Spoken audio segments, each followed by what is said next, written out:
तर्पण फाउंडेशन द्वारा orphan research and development academy centre का उद्घाटन केंद्रीय मंत्री स्मृति ईरानी ने किया। कार्यक्रम में महाराष्ट्र के उच्च एवं तकनीकी शिक्षा मंत्री चंद्रकांत दादा पाटिल भी रहे मौजूद। अनाथ बच्चों में मोबाइल व टैब वितरित। तर्पण फाउंडेशन ने मुंबई के यशवंतराव चव्हाण प्रतिष्ठान सभागृह में प्रतिभा सम्मान एवं अनाथ बच्चों के लिए orphan research and development academy centre के उद्घाटन का कार्यक्रम आयोजित किया। इसका उद्घाटन केंद्रीय मंत्री महिला एवं बाल कल्याण स्मृति ईरानी ने किया। कार्यक्रम में महाराष्ट्र के उच्च एवं तकनीकी शिक्षा मंत्री चंद्रकांत दादा पाटिल भी मौजूद रहे। तर्पण फाउंडेशन के फाउंडर श्रीकांत भारतीय द्वारा आयोजित इस अनोखे कार्यक्रम में अनाथ बच्चों को मोबाइल एवं टैब वितरित किया गया। हालात की वजह से अगर कोई व्यक्ति अनाथ हो जाता है तो तर्पण फाउंडेशन जैसी देशभक्त संस्था का जन्म होता है। केंद्रीय बाल विकास मंत्री स्मृति ईरानी ने यहां उद्घाटन के बाद कहा कि तर्पण ऐसी ही सामाजिक भावना का आईना है। श्रेया और श्रीकांत भारतीय ने महाराष्ट्र भर में तर्पण के कार्य को स्थापित करने के लिए अपनी जिंदगी लगा दी। अब मैं तर्पण के सदस्य के रूप में काम करना चाहूंगी ताकि यह काम देश की राजधानी दिल्ली से शुरू हो सके। भारत सरकार के मंत्री के रूप में केंद्रीय बाल विकास मंत्रालय के साथ एक समझौता ज्ञापन पर हस्ताक्षर करूंगी। तर्पण फाउंडेशन एवं श्रेया और श्रीकांत भारतीय के संयुक्त प्रयास से देश भर में अनाथ बच्चों पर शोध और विकास का कार्य स्मृति ईरानी करेगी। स्मृति ईरानी ने ये भी कहा कि अनाथ बच्चों को देश के प्रथम नागरिक के रूप में मान्यता मिले। उच्च एवं तकनीकी शिक्षा मंत्री चंद्रकांत दादा पाटिल ने कहा कि यह संस्था समाज के लिए उच्च सोच के साथ बेहतर तरीके से काम कर रही है। प्रतिभा सन्मान हा जो ज्यांनी चांगलं यश प्राप्त केलंय त्यांचा सत्कार करण्याचा, त्यांना प्रोत्साहित करण्याचा कार्यक्रम या ठिकाणी होतोय। बरोबरीने अनाथ संशोधन व विकास अकादमी केंद्राचं उद्घाटन या ठिकाणी होत आहे।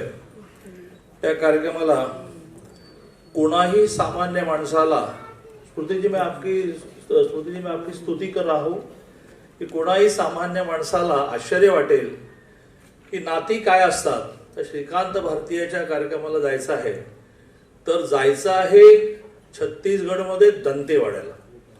आता छत्तीसगडहून दंतेवाड्याला जाताना व्हाया मुंबई कसं जाता येतं मला माहित नाही, परंतु त्या श्रीकांतच्या प्रेमवटी व्हाया मुंबई चाललेल्या आहेत आणि 1 वाजता त्यांनी विमान उडवलं नाही तर तिथल्या एका मोठ्या कार्यक्रमामध्ये अडचण येणार आहे। त्यामुळे केवळ 10 मिनिटात त्यांना त्यांचं मनोगत मांडून इथून निघायचं आहे आणि 1 वाजता त्यांना त्यांचं विमान उडवायचं आहे।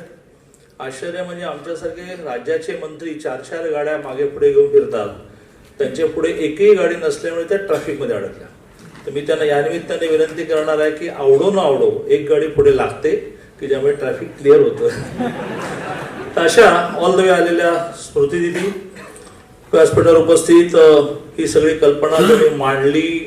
कल्पना मांडता येते पण ती रुजवता येत नाही, तर ती रुजवली असे आमचे परममित्र श्रीकांत भारतीयजी, विधान परिषद सदस्य, त्यांच्या पत्नी शीतल भारतीय, व्यासपीठावर उपस्थित अशोक गुंदेजाजी आणि मोठ्या संख्येने उपस्थित बंधू आणि भगिनींनो, मला असं वाटतं की या कामाची नीट माहिती, नीट जाणीव आपल्या मनामध्ये निर्माण झाल्यामुळेच सकाळचा वेळ हा कार्यक्रमाला सोयीचा नसताना सुद्धा इतक्या मोठ्या संख्येने आपण उपस्थित आहात।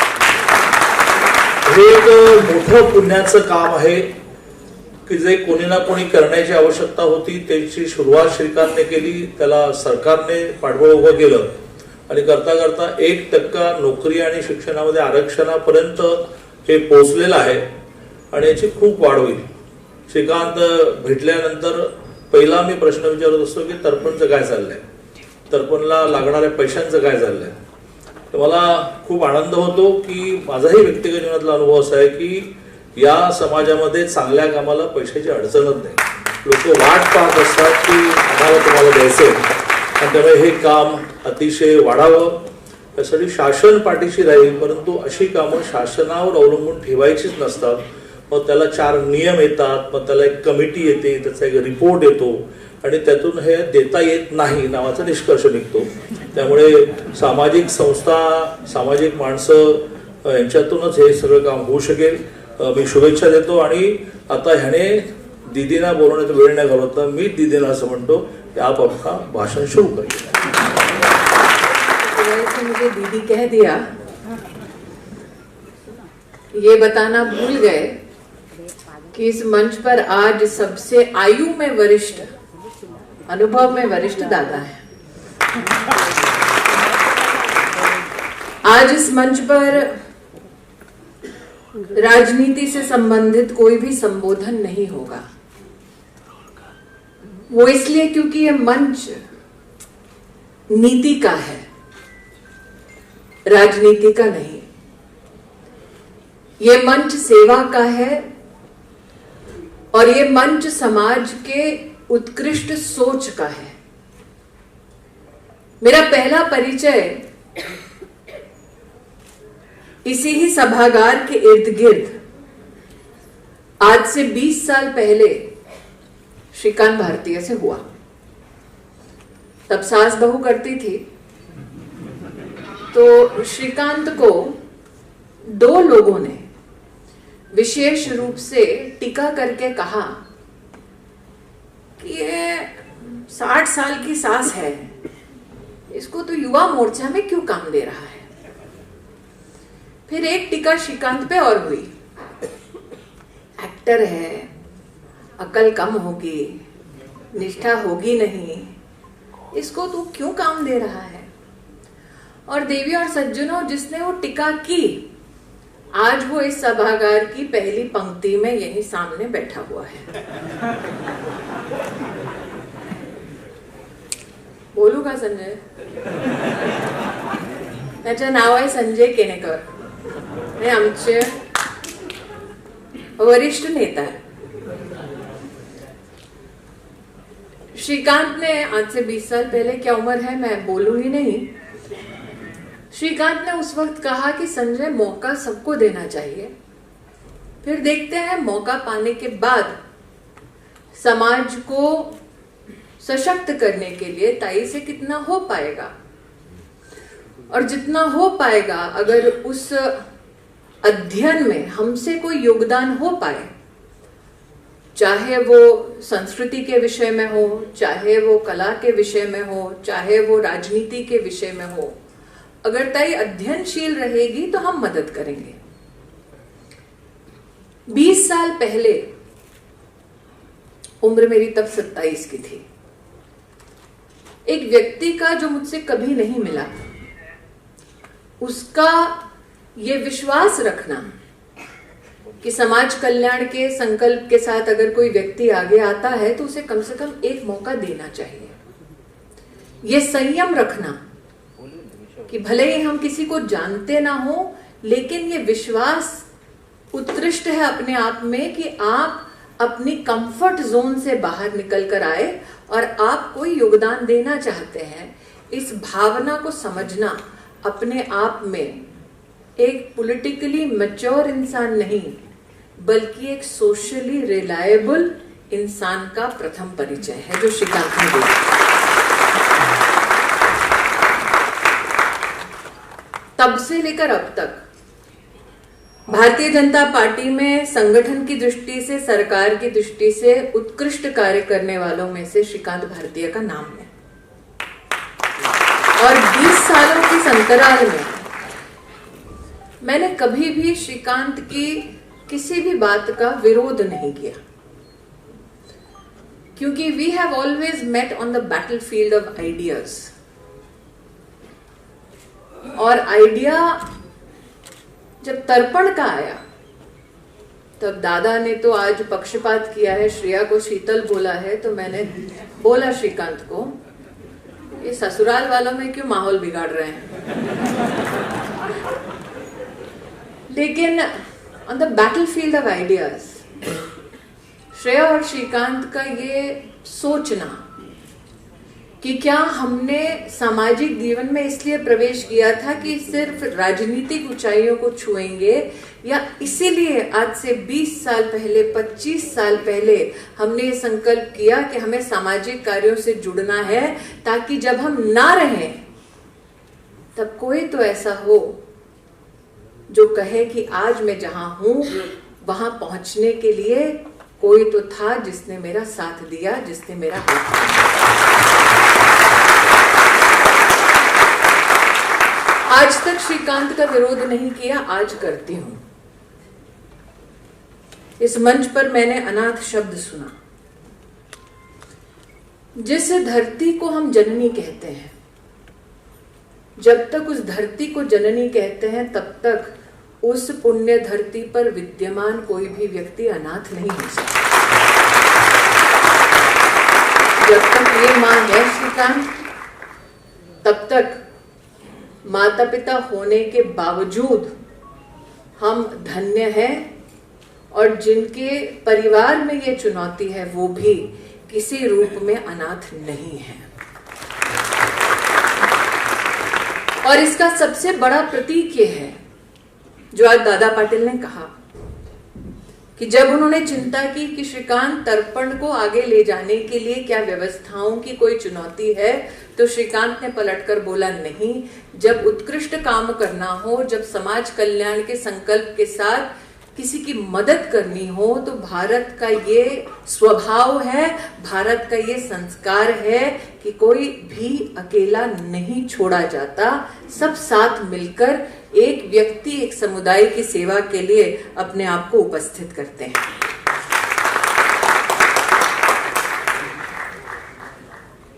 अब भारत कहा तो प्रेस वाले ताक में होंगे कि अगला क्या बोलेंगे। वो मुस्कुरा रहे हैं कैमरा के पीछे। तो अगर आपको कैमरा तानना है किसी पे, तो ना मुझ पे तानिए, ना श्रीकांत पे, ना दादा पे। वो जो कोने में अशोक जी बैठे हैं ना, उनको देखिए। सनातन धर्म का मंदिरों के साथ क्या परिचय है, क्या संस्कार है, क्या भावना है। आज इस मंच पर अगर किसी के पास ये जिम्मेदारी है तो वो अशोक जी के पास। तो मेरे लिए तो आज सौभाग्य की बात है कि भले ही मुझे यहाँ 10 मिनट के लिए दिल्ली से आना है और यहाँ से दंतेवाड़ा जाना है, लेकिन ये मंच किसी पुण्य मंच से कम नहीं है। इस पर धर्म है, इस पर आस्था है, इस पर मानवता है, और समाज का श्रेष्ठ परिचय इस मंच के माध्यम से हम सबके सामने प्रस्तुत होता है। मंत्री के नाते आज मैं तर्पण फाउंडेशन के संदर्भ में विशेष रूप से जो आप रिसर्च सेंटर का आज दादा के शुभ हस्तों के माध्यम से उद्घाटन कर पाए हैं, मैं घोषणा करना चाहती हूं कि भारत सरकार की महिला और बाल विकास मंत्रालय के अंतर्गत एक विशेष MOU आपकी रिसर्च सेंटर के साथ होगा, ताकि राष्ट्र भर में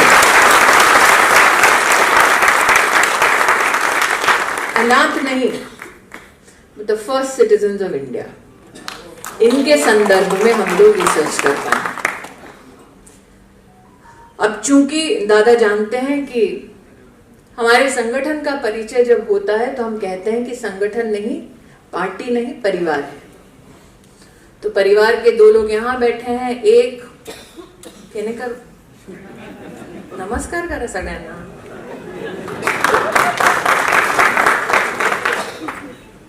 तो मैं केनेकर की ओर से और अपनी ओर से घोषणा करती हूँ,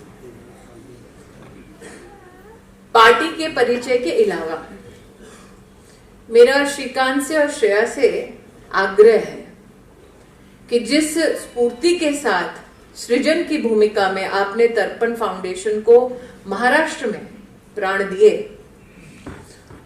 उसी प्रकार से तर्पण फाउंडेशन का आप देश की राजधानी में दिल्ली चैप्टर की शुरुआत करें। मैं फाउंडेशन की कार्यकर्ता बनकर आपको सहयोग दूंगी।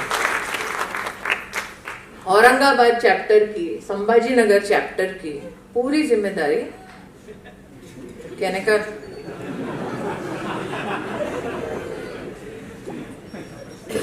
20 साल बाद जिनको मुझ पर थोड़ा बहुत सा डाउट था, वो प्रायश्चित तो इसी प्रकार से करेंगे।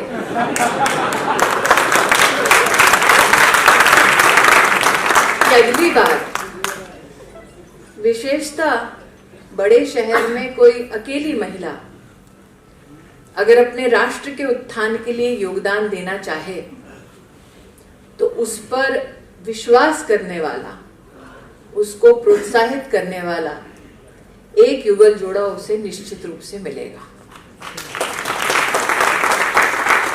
मुझे इस बात की खुशी है कि आज जिसको स्मार्टफोन मिला, डिवाइस मिला, लैपटॉप मिला, ना उस लड़की की आंखों में मायूसी थी, ना उस लड़के के चेहरे पे शिकन थी। इस मंच से ऐसे लोगों के बारे में भाषण देना बहुत आसान है, इनकी मदद करना थोड़ा सा मुश्किल, लेकिन इनका जीवन जीना अपने आप में एक चुनौती है। और उस चुनौती का आपने जिस प्रकार से सामना किया, जीवन की आपाधापी में, मैं आपसे कहना चाहती हूं कि जो कहते हैं ना भरे पूरे परिवार, वहां पर भी आज ये हालात हैं कि बूढ़े माँ बाप की बात सुनने के लिए औलाद तो है, लेकिन औलाद के पास वक्त नहीं है।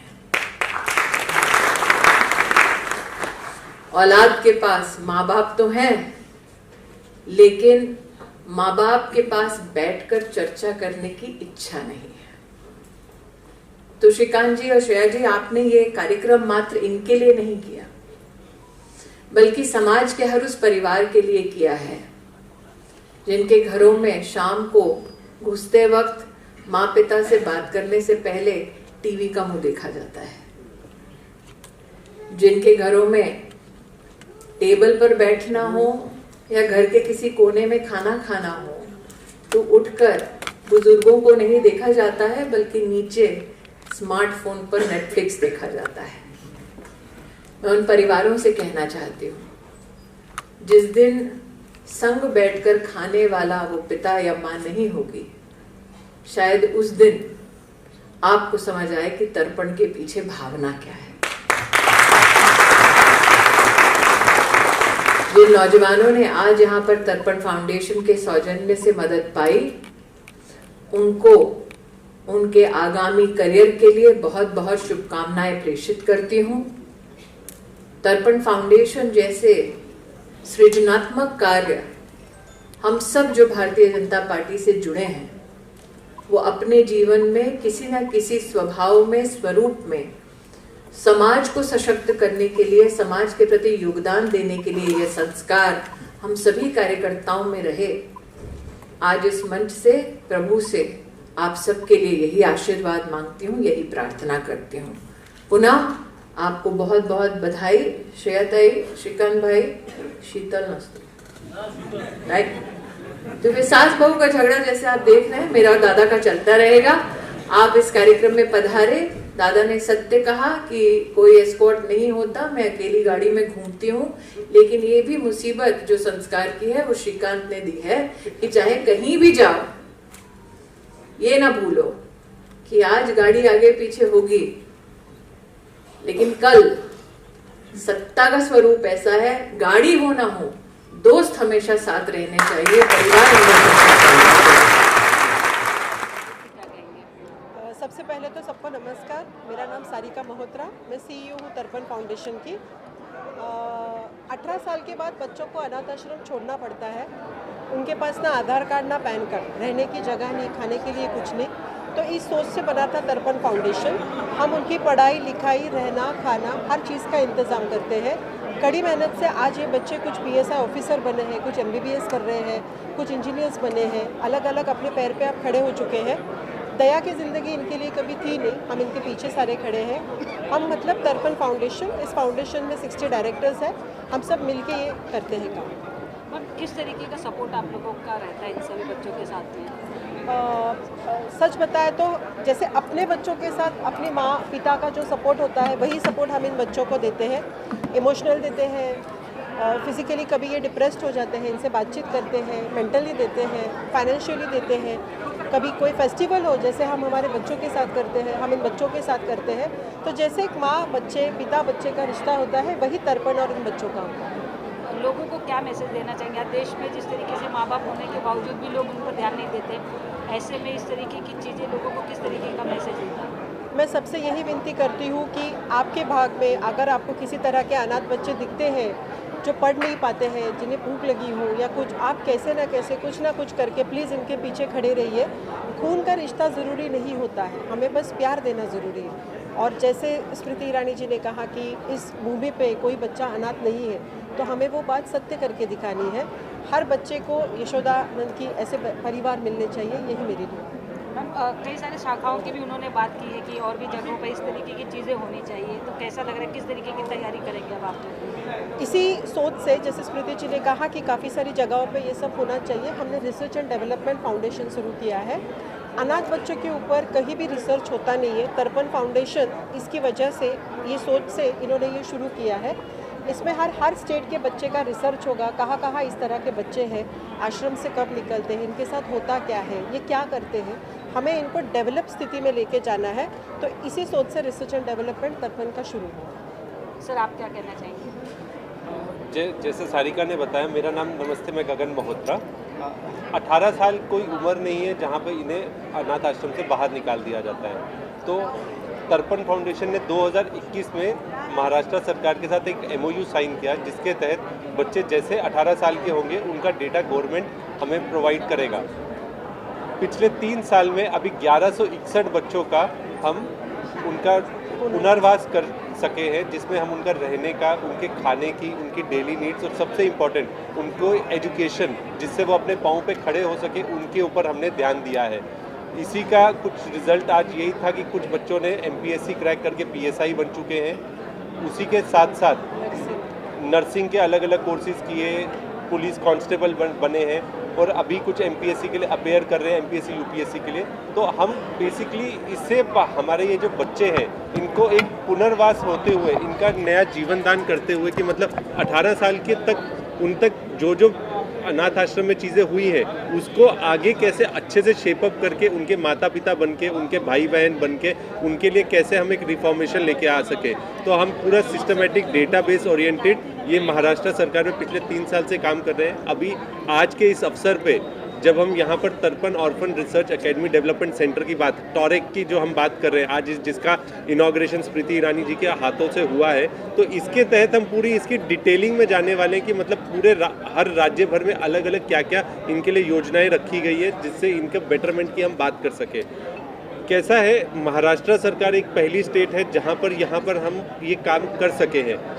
कहते हैं आकाश बहुत बड़ा है, तो हम कितने उसमें से हम वाटअप में उनकी मदद कर सके इन बच्चों की, हमारी वही हमेशा इच्छा रहेगी। स्मृति जी ने कहा भी कि अभी वो केंद्र सरकार के साथ तर्पण रिसर्च सेंटर का MOU भी करेगी, तो ये हमारे लिए सबसे बड़ी बात है। धन्यवाद।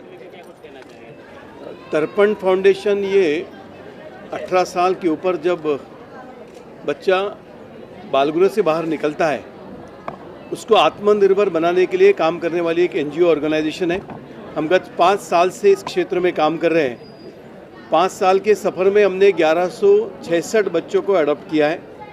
आज का जो कार्यक्रम था उसका नाम था प्रतिभा सम्मान।